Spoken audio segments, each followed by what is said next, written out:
everybody, and welcome back to another fun special episode of Witchfix. Say hello to Vander. Hello! Why are you saying hello to yourself? Ha! Gotcha! No! For curses. I shall have to take my revenge. That was a very clever, smooth segue. About revenge. Well, sort of. It's basically, it's revenge for nothing. Yeah. So we'll get into that. We are doing a review today of a movie. The movie is called Friend Request. It is a certificate 15, and I'm going to trigger one right now for discussions of suicide. A lot of suicide mentions in the film, various suicides, and things that are kind of suicide, but plot-wise shouldn't probably be considered that. And also self-mutilation, self-harm. So this film is one which is very similar to a lot of other social media-themed horror films. But I got turned onto this one by the Flophouse podcast, which review like bad films, or critically unsuccessful films, or films that were just not good. So they reviewed this one, and they mentioned that it happened to have like magic, black magic, witches stuff in it, and I was like, oh, whoo! Because otherwise I never would have watched it, because on the surface of it, it does appear to be just a film about Facebook and some sort of like revenge horror type stuff. Had you ever heard of this? I had heard of this film, but I'd also muddled it up with a very similar looking film that came out right about the same time. And that film was Unfriended. Which would have been a better title for this film. That's possibly why this film is called Friend Request. Is called Friend Request, because they didn't get to Unfriended first. But Unfriended, from what I've gathered of the plot, looks more like your standard sort of ghosty haunting type scenario, and less with the magic. But Unfriended got a sequel, and this one didn't, and I can sort of see that it doesn't need one, but I find that interesting. Yeah. So this film was made, well, or at least released to DVD back in 2015, so it's quite a recent film, and the main character is played by a lady who is in The Walking Dead, Fear the Walking Dead, potentially both. I don't really watch either, but there you go. So it definitely has actors in it who have been in other things, and the quality of the acting throughout is I would say, pretty good. Yeah, there's some slightly awkward dubbing at one point, yes, but that's not really the actor's fault. That's a post decision. Yes. So to get into the plot, to launch us in with the trebuchet of events, we sort of start out in medias res. We have Marina, the sort of antagonist of the film. Her suicide is announced during a lecture, and we see two young girl characters, students, reacting to this in a way that is slightly different to the rest of their classmates. They seem a lot more shocked, a lot more appalled. Also, that one of them does seem to be in her mid-30s. Yeah. So there we go. I will say, for an American film about college students, none of them really look like they're 19 years old, but most of them look like they're at least in their early 20s. There is one actress who looks very much like she's in her mid-30s, but that's not too bad, It's pretty good. Comparatively. Yeah. We then get like a little flash. We're like 2 weeks earlier, so before obviously the suicide and events leading up to it. And we get jump scared by a kitten video, which has been sent to the main character, Laura Woodson, by her best friend, Liv, and the other girl whose name I didn't get, but Izzy is the other girl's name. There's another friend character. And then we get like a little Facebook montage, basically giving us all of Laura's life. We get all the events she's been to, the parties, pictures. We see her interests, basically just go through her whole Facebook profile in a montage. Yeah, you get to find out, like, sort of, if you want to read between the lines as well, there's some stuff about, like, she posts about, oh, it would have been my dad's birthday today, so you find out that her dad's died, but she's maybe a more sort of well-adjusted, if a bit, like, weirdly public about it. You get to see her boyfriend, who she seems to be in a very, like, again, very public-facing relationship. Yeah, his name is Tyler. There is this kind of idea throughout the film of sort of public expressions of friendship versus online friendship, and also the kind of way you curate and present your own life to people, which I guess is part of the parcel of it being like a social media themed film, is that it has to comment on. My biggest problem with this opening was the fact that young people don't really use Facebook like that.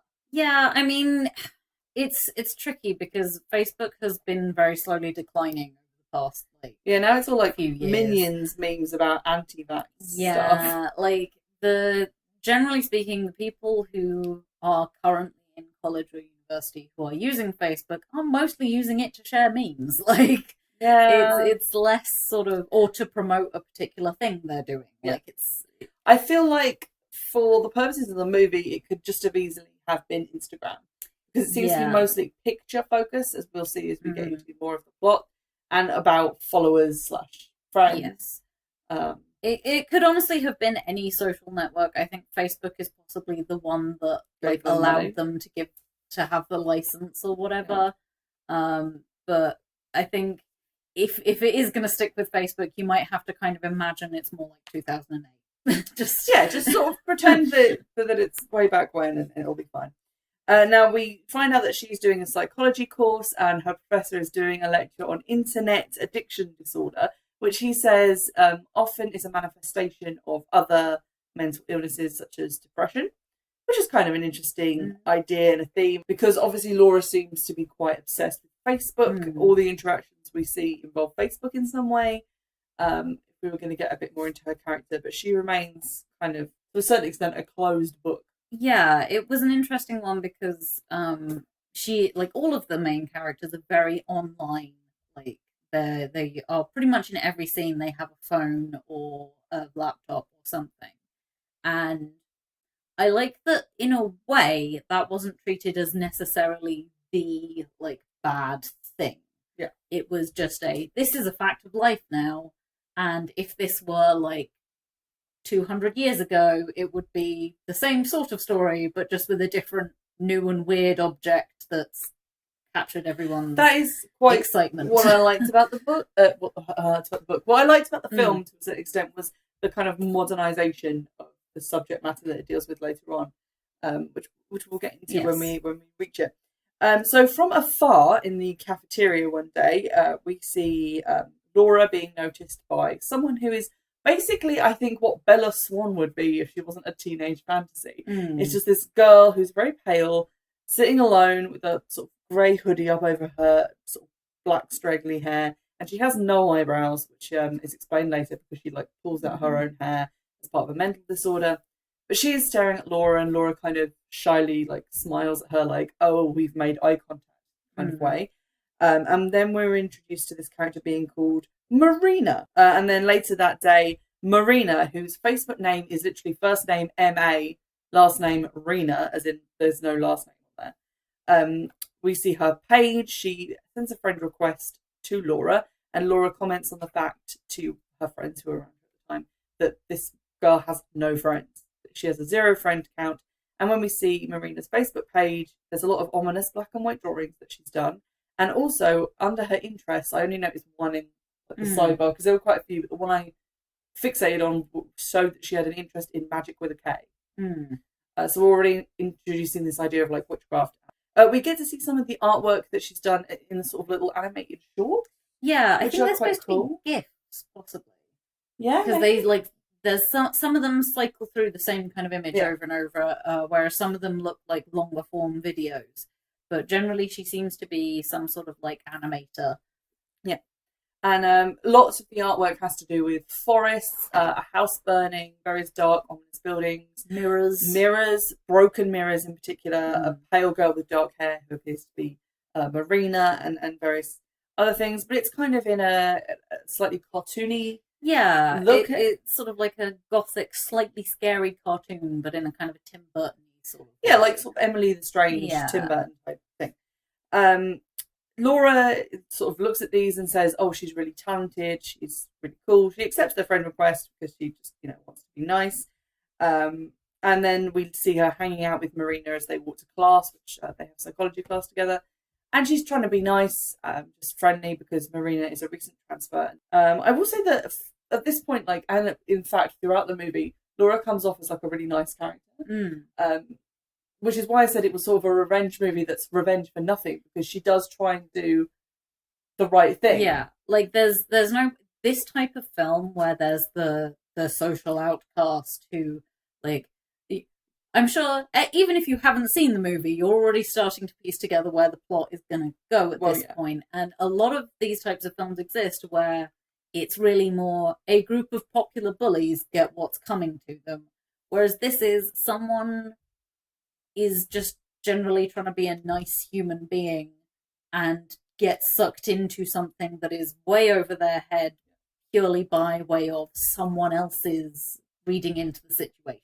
Like, which we will see. We'll get to. And also, I would like to say, though, every time that she's, like, talking about Marina, because Marina does become more and more present in her life, she comments on all of Laura's pictures, all of Laura's stuff. She sends her multiple messages over and over and over again, just very needy, very constantly wanting her attention, which is kind of sad.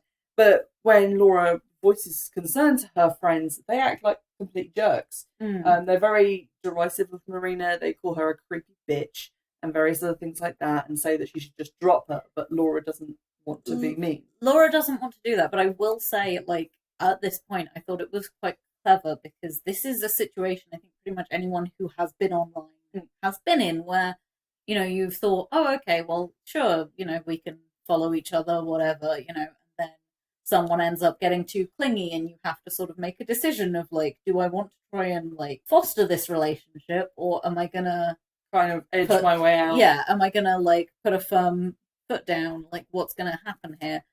And, like, it did paint them as quite the sort of unfeeling people, but it wasn't an unreasonable reaction. I think later on, when it becomes a little bit more serious, then that reaction would have been justified. But to start with, they do just seem kind of mean.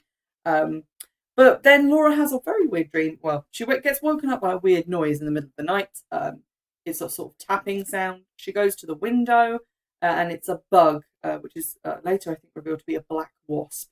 But it's bumping against the glass, and as she follows it along the window, she sees Marina just suddenly on the other side of them, covered in wasps, and then she wakes up because it was a dream.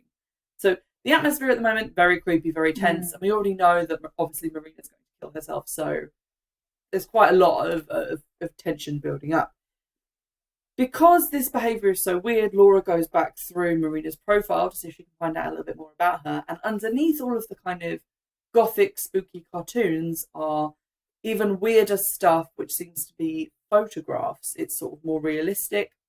And there's two people with, like, swollen up faces with the eyes swollen shut. They look kind of like they've had, like, burn grafts or something. Yeah. Like the a pregnant belly covered in, like, carved symbols on a similarly, like, burned looking person. A building that's on fire. Details from, like, baby's head, like a baby doll's heads being sort of ripped off and thrown across the room, and there's one that's like a little sort of the decals that you put on, like, nursery doors, look like wooden figures of, like, adorable animals being splattered with blood, and it's all in black and white, and it's all very sort of intense, like film grainy. Yeah. So obviously this seems less kind of like loner outsider art and more aggressive and more disturbed. So Laura starts to get, you know, the willies. And her friends encourage her to uninvite Marina from her upcoming birthday party, because Marina kind of invited herself. Because she doesn't really want to do that, she ends up telling Marina on a voice call, FaceTime call, I think, that it's actually just going to be a private dinner. She's going out with her boyfriend. It's actually not. It's dinner with friends and her mum. And because they're all snapping pics and putting them up on Facebook and tagging Laura in them, Marina sees this as it's happening, which is a pretty big duh. Yeah. And we do see, sort of aside from the dreams, we start getting notes of the sort of unnaturalness about Marina at this point in time. During the video call where Laura tells the lie, Marina's eyes, the call starts lagging and glitching out in the way that video calls do, but they seem to be focused very strongly around her eyes, which I thought was a very effective way of warning the audience. It is. Things start getting a little bit creepy. And the next day, Marina catches up with Laura in the cafeteria and confronts her. And Laura initially says, like, you know, I'm really sorry, but, you know, we just had a party. I'm sorry, I didn't tell you the truth. Which is kind of, you know, an apology and kind of also not. But then Marina basically flips out, calls her a liar, says that she's going to end up alone again, just like always, blah, blah, blah, blah, blah. It gets... Laura doesn't know how it feels to be truly alone. And so that gets pretty intense. We also find out that Laura's boyfriend is pre-med or something because he's doing rounds in a hospital. And then later on, Laura gets home. Marina tries to call her on a video call. and she doesn't answer, and then she unfriends Marina because at this point she's had enough and she just kind of wants to distance herself from the events. She then gets like a little creepy jump scare moment. I thought this was another dream, but I think it actually has happened. She goes down the hallway. We see like a creepy bone-framed mirror on the wall, and when she looks into it, it's the forest in there, and there's like a creepy shadow figure that comes closer and closer to the glass. She gets jump scared by that and also a figure behind her. But then when she's disturbed by her friend Liv and looks back at the mirror, it's just the normal mirror that is always hanging there. So that's pretty creepy. Then we get back to the point at which the film started with the announcement of Marina's suicide.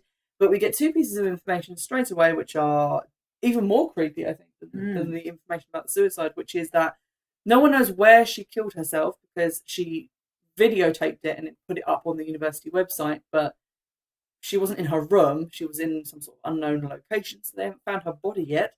And also that she had effectively erased herself from the school database, and there's speculation that Marina might not have been a real person to begin with, that she was there under a false identity. Instant way to sort of add her, like, oh, there's something else happening here. This isn't just the way we think it is. Yeah, there's like a whole other level to what we thought was going on. That night, Marina somehow, from beyond the grave, manages to upload a new video, which is the video of her suicide, to Facebook, and she sends it to Laura. And Laura freaks out. Yes, understandably. Laura sees it, and basically Marina appears to have killed herself by hanging herself, but over a fire. A fire made of a picture of Laura. And then the next day, when Laura wakes up and goes into classes, everyone on campus is looking at her weird, and you see a little, what are those things called? Overlay? Yeah, a text overlay that shows her follower count, which is like 800 plus friends. But it's going down because the video of Marina's suicide was posted on her Facebook wall, and she tagged every single one of her friends in it. But obviously, Laura didn't do that. So it's more creepy supernatural stuff. She also finds out that she is locked out of her account, so she can't take the video down, and she also can't just delete her account to get rid of it. And she cannot unfriend Marina, who has been added back to her friends list. She also phones Facebook, and they're not very helpful. No, which was the most true to life That's pretty moment realistic of the film, really. We meet, we're reintroduced to another one of her friends who is called Kobe, I think. He obviously has a massive crush on Laura, but she's dating time. I think they established through the film that Kobe and Laura were a thing, and they stopped going out, and now she's dating Tyler, and there's a bit of a triangle there. Sort of. That triangle doesn't really come to anything and later becomes more of a dot. Yeah. So she goes to see Kobe, who does computer stuff, and he decides to try and hack into Facebook essentially to remove this video. And then the code comes up looking like the Matrix but made of sigils, and he's like, that's not what code looks like. This is fucking weird. Which was a great moment, because at first I thought it was just a movie not understanding what code looked like again. And then he was like, no, this is what code looks like. That's not code. I don't know what it is, which I was very happy about. Yes. He also didn't say, I'm in. Yes. Which was great. But they do check Marina's Facebook wall again, and one of the kind of woodcut looking pictures on there shows a woman hanging herself and burning alive over a fire. In front of a mirror on a wall. So that's weird. Yeah. Laura then sees that her pictures are being reposted on Marina's account, but they appear to be in black and white, and now her friends' faces are doing sort of weird, twisty, morphy things, which is not great. Not good. And Gus is one of her friends. His face is the one doing the weird morphy thing, so obviously he's going to be the first to die. Yes. Because in a movie where there are no black people, the fat people must die first. Yes. That's there are no gays, so I guess they'd go first if there were. Yeah. I think it generally goes black people, gay people, then fat people. Then fat people. Then annoying people who have sex. And then the last people are left Then alive. there's like the final girl. Yeah. That's how they work. So that's fun. But Gus's death is at least cool and interesting, so, you've got to give him that. He's at his computer, I think? Yes, he's on his laptop looking through something. We don't really get to see what. Yeah. And then he sort of starts to see weird things happening around him. His camera starts glitching. It's really weird.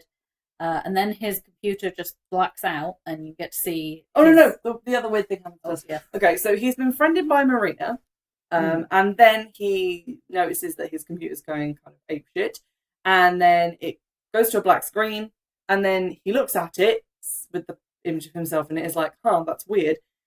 Goes away from the screen, but his reflection stays in exactly the same position. Yes. Which was really cool, and there's quite a lot of subtle scares in this film, like that, of just like things you see in the background. So he hears someone at the door, which is why he moves away from the computer, because he thinks there's someone at the door. Yes. Goes out into the corridor, and it's empty, and the lights don't work. Yes. Then some weird and scary shit happens. He sees like a swarming bug's nest, which is obviously quite scary, and obviously was similar to the bugs that we'd already seen elsewhere. And he sees the people with swollen up faces that we saw earlier. He gets chased into the lift because in the event of an emergency, definitely get in the lift. Yeah. I felt like this was just like meanness because he was being fat. I don't know. I think it's more that he was, when we did get to see a lot of him, he was quite a sort of a like bubbly, goofy kind of character. Oh, bubbly. And I think it was supposed to be a thing of like, he just does not work well under pressure. He does not work well under pressure. He didn't seem like the sort of guy who worked well under pressure. However, he's in the lift and there's a bunch of bugs and symbols in there with him, and then he gets got by some sort of woman in the corner. And then we cut down to the lobby. His girlfriend, also fat, comes in and opens the lift to go upstairs, and he's in there, and I thought he'd be dead. Yeah, I did too. But the inside of the lift is just kind of covered in bloody handprints and stuff, and he's just bashing himself off the walls like he is a moth and the elevator is a light bulb. Or like he's trying to somehow get rid of invisible insects swarming all over his face. Yes. This was kind of a recurring theme in some of the other murders, which obviously happen because it's a horror film. The creepy supernatural stuff that they see when they are about to die and do die isn't actually happening, which I kind of liked because I felt like if it was just something that they could see, that was somehow more scary. I think it also fed into the, like, with Marina as a character, like, we understand everything that we know about her from the, like, animated videos and the GIFs and things. So I kind of liked the idea that she's sort of creating more things. I was expecting this film to be really stupid, and I felt quite lied to as it continued, and I was like, oh, there's intelligent filmmaking choices here. Oh, no. And basically all the things that are seen by the people who are about to die, like the stung people, the bugs, all this stuff, is explained later as part of Marina's sort of personal story. So we'll get into that. Now, Gus's girlfriend, Izzy, blames Laura for what happened to Gus because he'd been having nightmares about the Marina stuff, which would never happen if Laura hadn't friended her. This is the point where we were like, you know how all those people think they're cursed? That's not cursed. This is cursed. Yeah, like, oh no, I broke my favourite mug and I have lost every pair of keys I've put on the table. That's clearly, not cursed. I am cursed by black man. No, you're not important enough. This is what happened. This is cursed. So that was good. Unfortunately, the next day, the video of Gus dying in the elevator is also posted to Laura's account, and she starts losing more friends. When she tries to put a status up saying, I'm not posting these, the words change to, you will know how it feels to be lonely, smiley face. So it's pretty obvious now that Marina is trying to destroy her friendships one way or another by either killing her closest friends and also making her kind of a public figure of hatred. She then gets suspended from school, and they find out that Marina friended Gus right before he died, so that's obviously a bad omen. But the Kobe, the hacker guy, manages to isolate sounds in the video of Gus's death, which are wasps buzzing, which sort of implies a hint as to what was actually going on. He also Googles this and finds that black wasps are supposed to follow and protect witches. I Googled this and could not find that it was a thing, but wasps have been considered to be familiars previously, as have like butterflies and other insects. So it kind of does make sense upon the lore that maybe the wasps are her familiars. There is also a thing of, I think black wasps are from a very specific region. No idea. I did some Googling myself. But I think they're from a specific region, so it could be that in that specific area's folklore, maybe they are. But yeah, wasps as familiars are a thing, and apparently they represent dogged perseverance. Telling. Yeah. Based on this evidence and wanting to know more, they break into Marina's room and find a picture of her at his school in like a class picture, but 2 of the other students have their faces scratched out, which is concerning. Laura then manages to track down and visit the school, and she finds out that the scratched out kids are in fact dead, and that they were bullies of Marina, and that they were found dead in a factory and their faces were mutilated. So they seem to be those 2 swollen-faced people who mutilated after having been stung a hell of a lot by wasps. Yes. Which was not something they honed in on very much. It was kind of treated as a throwaway line, but I thought that was, fun to have in there. It was definitely a good mention. This is when most of the plot drop happens, because Kobe goes away and does some research. He discovers that most of the pictures that Marina has uploaded to Facebook are in an album called Black Mirrors. And when he Googles Black Mirror, although he does get references to the Charlie Brooker series, which I did enjoy, he finds out that Black Mirrors have been used for scrying and seances and witchcraft, which is pretty appropriate.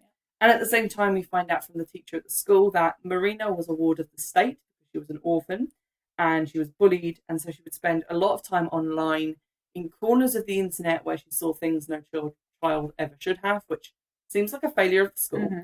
And that sometimes she would stare into the black screen for hours, just staring into nothingness.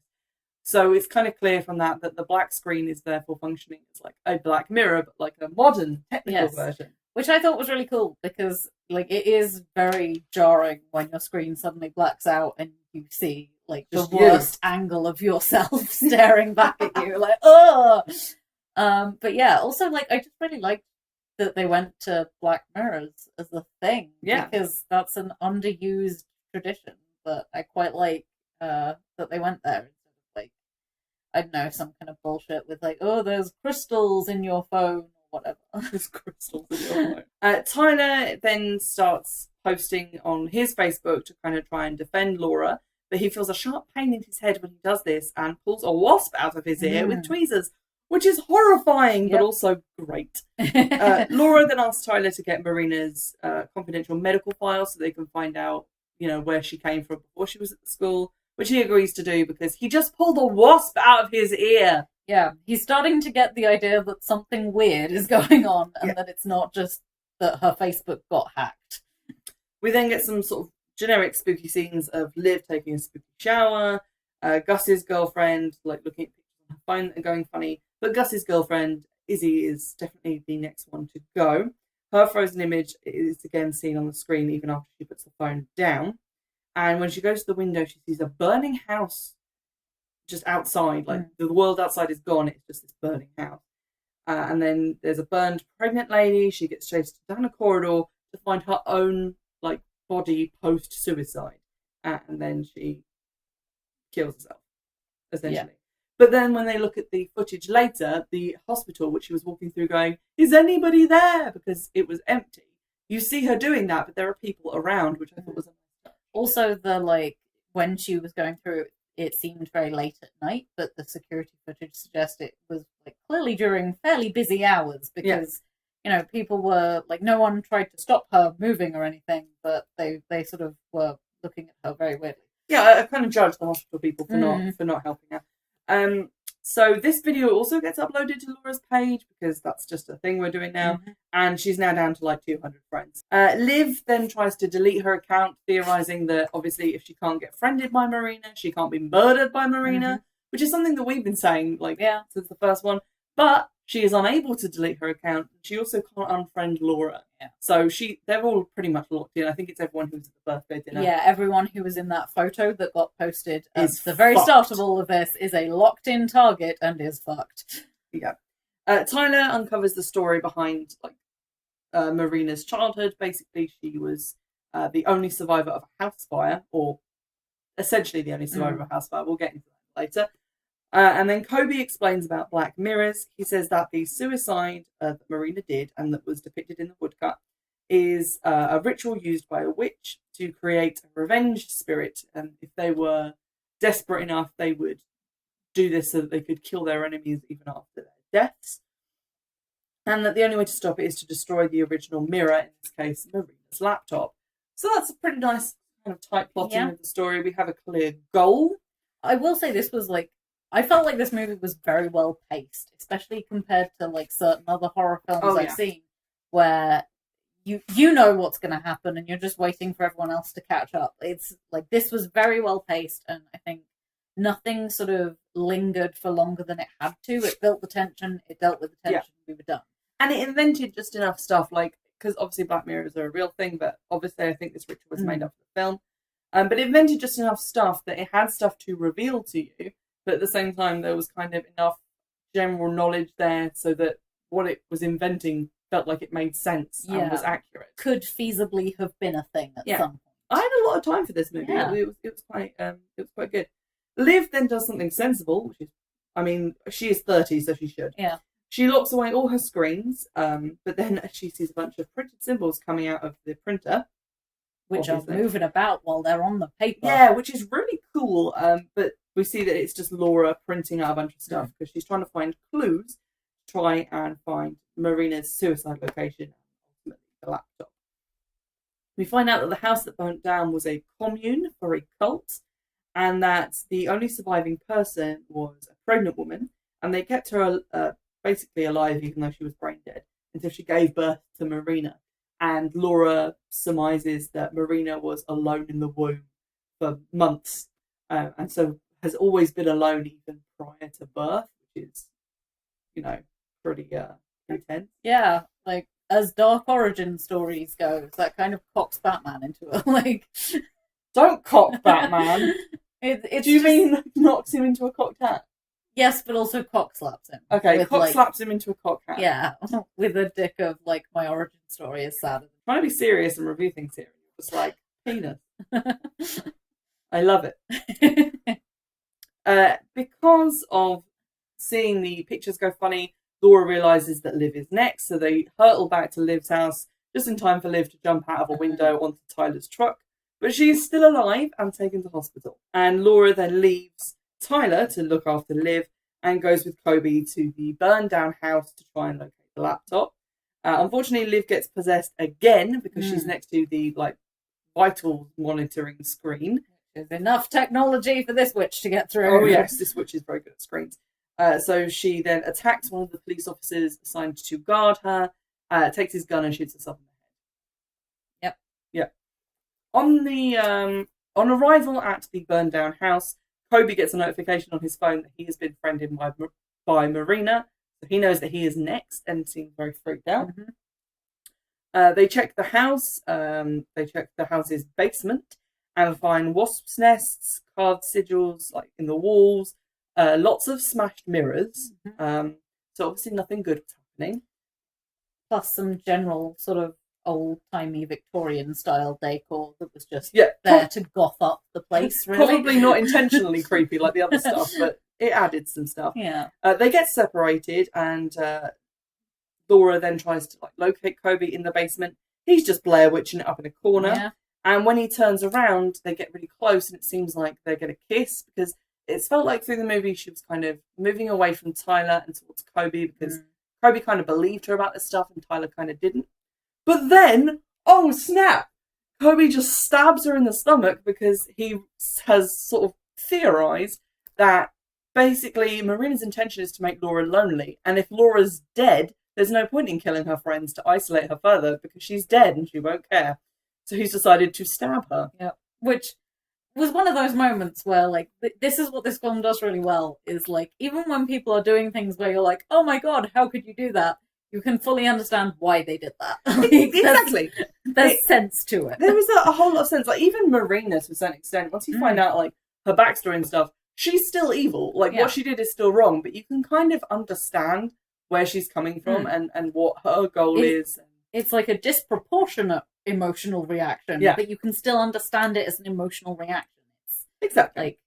It's like it was written by someone who has actually talked to people.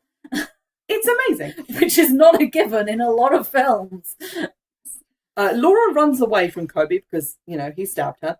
And then she takes a taxi Yeah. And the guy's like, are you sure you don't want to go to a hospital? And she's like, no, I'm fine. And I'm like, he should take her to a hospital. But anyway, it's her dollar, I guess. Mm-hmm.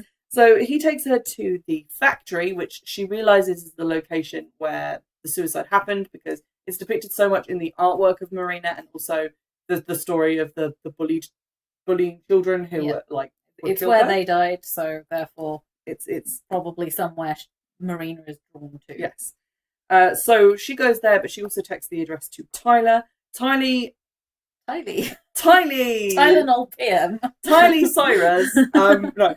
Tyler stops by the house. He finds Kobe, obviously not knowing that Kobe is, tried to kill Laura. He gives him a lift, and they go to the factory. At the factory, there's a lot of background spookiness. We see the twins quite a lot. And they're not really twins, but boys of similar ages with similar disfigurements. Just sort of in the background. Laura doesn't see them, but we do. Yeah. Very nice and creative here. And then Laura gets a FaceTime call from her mum, realising that now her mum is being affected. So obviously the stakes have now been upped quite a lot. Tyler arrives and is all like, I'm here for you, baby. And then he gets stabbed in the neck by Kobe with a massive CGI knife. So this love triangle just became a line. Yep. Kobe's about to do Laura in, and then he gets killed by a bunch of wasps. So now this love triangle is a dot, which is just labelled Laura. Yeah. Then the little girl appears, and she's like a younger version of Marina, who says she just wants to be friends. And Laura goes through this little door in the wall and finds the body of Marina and the laptop. And as she approaches the laptop, she sees again the woods in the dark mirror. And as she gets even closer, the kind of camera kind of zooms out, and we see that she has somehow been transported to the woods. And then she gets Marinaed from behind. Do you want to talk about the movie's final shocking scene? Because I was getting ready to be upset if that was just the end. And then it cut to, obviously, the next day, or daytime at school. This is one of those things where, like I was saying, I was getting kind of annoyed because I had signed up for a really, shitty, schlocky horror film. And what I actually got was something that was quite well thought out, well paced, and had, themes. And concepts running through it. And depth. I was not signed up for this. So she gets Marinaed, and there's a smash cut to black on a creepy face, and then you're like, oh, okay, credits roll, because this is a schlocky horror film. No, there's another scene. We get to see a new university. We don't find out where it is, but it's a new place with new people. Oh, I thought it was the same one, but no, they're just sort of generic. Yeah, they're generic looking, but there were differences. There were different flags outside and stuff. And we see a lovely, airy, light cafeteria where there's lovely, happy, sunny-faced, long-haired, beautiful college students just hanging out, eating fruit or whatever they do there. And it pans across, and we see Laura. Except Laura. No! It was Laura. You told it wrong. Oh, well, you tell it then. Fine, but only because you did it wrong. Okay, so we're in the cafeteria, and then we see from behind... Yes, we do from behind. A character in a grey hoodie, so it appears to be Marina. Yes. And they make eye contact with one of the smiley, laughy co-eds who's got, long brown hair and kind of looks like Laura. And then when we see them from the front, we see that it is Laura, who is now dressed like Marina. And she has, a really pale face and, bags and stuff. And one of her eyes appears to be, the wrong colour. Yes. There appears to be, one blue and one green. And, she's sitting there with Marina's laptop. Yes. But see, A, I'm really bad at facial recognition. But B, the thing I'm good at is eye recognition. So I saw the eyes and knew it was Laura as soon as we'd seen her face. But then when it cuts back to the angle from behind the laptop, there is, one Marina eye and one Laura eye. And when we see, we sort of whip round to see what she's looking at on the computer. Laura's Facebook page is now the image that Marina had sort of created of the two of them together in black and white. And lots of Marina's weird sort of Tim Burton-y art. And the name is L.A. as the first name, and then the rest of Laura is the surname. So it's suggesting that perhaps they've kind of combined and become one being with the spirit of Marina and the body of Laura. Yeah. Which I thought was really cool. And then I wondered if maybe that was supposed to imply that the way Marina got her powers was from her mother, like sort of like spiritually passing on into her before she was born, which would be cool and would explain some of the like the desperation. I think the whole like need to find someone else material to cling on to. And then I was like, oh god, how much thought went into this movie? Is there symbolism in this movie? If we watch this movie back, will we discover symbols? And that's, I feel like, when I needed to stop watching this movie, because I had not signed on for that. It got kind of deep. I mean, conversely, my sort of theory / idea as to what the end of the movie meant was either that the person she knew as Marina was actually a previous victim of whatever this thing was. And that maybe it was something to do with the cult, it was some sort of entity that had been, because obviously, you know, a baby in a cult, you kind of get Antichrist vibes from that. That maybe they had sort of invited this entity in and it caused this massive fire, and had been escaping and finding new people to take over, to feed off or whatever. But also the idea that it was kind of nice in a way that now Marina wasn't alone, because now her and Laura were together. It was kind of a weird ending. It made me think, but it was kind of nice because it didn't just end with like smash cut, she got in the woods. Yeah. And it also wasn't something that ended with like the witch being destroyed, which often happens in these films. Yeah, that was I nearly said unfriended. That was friend request. Yes. That was denied. I feel like they're probably so angry that film just got there like a month earlier. Like, So in terms of witchy content, this had quite a bit. It had a lot of mentions of witches. We had a lot of witchy symbols. The kind of things that I was missing from it were maybe some more rituals. Maybe if we'd have seen more like ritual paraphernalia in Marina's room, maybe just to give it a little bit more of that occult flavour. Or even like if you're going to go as far as having her be this sort of technological witch, which I'm super on board with as a concept. There could have been ways to incorporate that as well. An online altar. Yeah, digital altar, or like I don't know, like having the laptop be sort of have like compass points on it and stuff for like different things. There's all kinds of stuff you can do with technology. Yeah, it felt like there could have been some sort of element of that stuff. Yeah, I also really wish that they kind of got into the background of her mum and the cult and stuff, which was not mentioned much aside from the fact that the house was said to be a commune in like one newspaper article in one scene. I feel like they could have done more with that. I would maybe even go as far as to say prequel, because that would be quite cool. But I mean, as it is quite an interesting horror film with some genuine good scares in it. There are some jump scares as well, which I don't really care for, but there are some good scares in it. The plot is well put together. The acting is pretty good.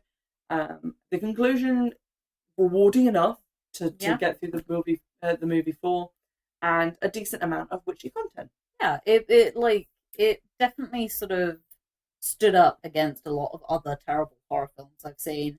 And although they didn't go into a lot of specifics with the witchcraft stuff, there is magic. Magic is what is doing the thing, and the person doing the thing is therefore a witch. Which is that's fine. All I ask for, really. And in terms of like the kind of tone and the scares and things like that, and the plot elements, and the other films I reviewed for the podcast, I would say this was kind of a slightly less intense version of Pie Wacket.